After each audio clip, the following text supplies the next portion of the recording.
నందమూరి నటసింహం బాలయ్య వారసుడిగా మోక్షజ్ఞ టాలీవుడ్ లోకి గ్రాండ్ గా ఎంట్రీ ఇస్తున్నాడు. ప్రశాంత్ వర్మ దర్శకత్వంలో మోక్షజ్ఞ మూవీ అఫీషియల్ గా కన్ఫర్మ్ అయింది. ఈ సినిమా రెగ్యులర్ షూటింగ్ త్వరలో మొదలు కాబోతుంది. ఇక ప్రశాంత్ వర్మ సినిమాటిక్ యూనివర్స్ లో భాగంగా సూపర్ హీరో కథాంశంతోనే ఈ చిత్రం ఉండబోతుందని తెలుస్తోంది. అయితే ఈ మూవీ అసలు స్టోరీ ఏంటనేది మాత్రం బయటకు రాలేదు.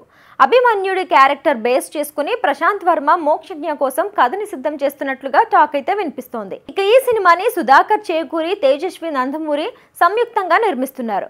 బాలయ్య చిన్న కూతురు తేజస్విని నిర్మాతగా మోక్షజ్ఞ సినిమాతో ప్రయాణం మొదలు పెట్టబోతున్నారు. ఇదిలా ఉంటే ప్రస్తుతం ఈ సినిమా ప్రీ ప్రొడక్షన్ వర్క్ కూడా జరుగుతోందట. మోక్షజ్ఞకి జోడీగా ఈ చిత్రంలో ఎవరిని ఎంపిక చేస్తారనే క్యూరియాసిటీ ఫ్యాన్స్ లో ఉంది. ఇదిలా ఉంటే ఈ సినిమా గురించి ఇంట్రెస్టింగ్ టాక్ అయితే సోషల్ మీడియాలో నడుస్తోంది. ఈ చిత్రం కోసం మోక్షజ్ఞకి నిర్మాతలు ఏకంగా 20 కోట్ల రెమ్యూనరేషన్ ఇస్తున్నారట.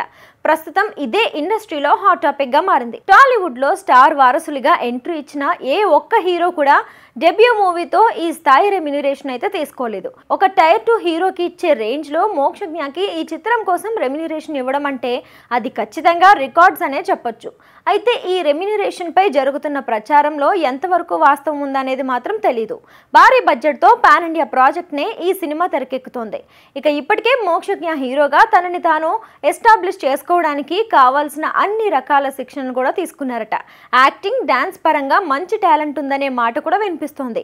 మొదటి చిత్రం అయిన మోక్షజ్ఞ నటనతో అందరినీ మెస్మరైజ్ చేయడం గ్యారంటీ అని నందమూరి ఫ్యాన్స్ అయితే బలంగా నమ్ముతున్నారు. ఆయన మూవీ ఫస్ట్ లుక్ పోస్టర్ చూస్తుంటే తెరపై చాలా స్టైలిష్ గా కనిపించబోతున్నాడని అర్థమవుతుంది.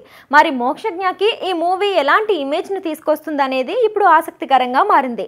త్వరలో ఈ సినిమాకి సంబంధించిన కాస్టింగ్ అండ్ క్రూని కూడా ప్రకటించే అవకాశం ఉందనే టాక్ అయితే వినిపిస్తోంది.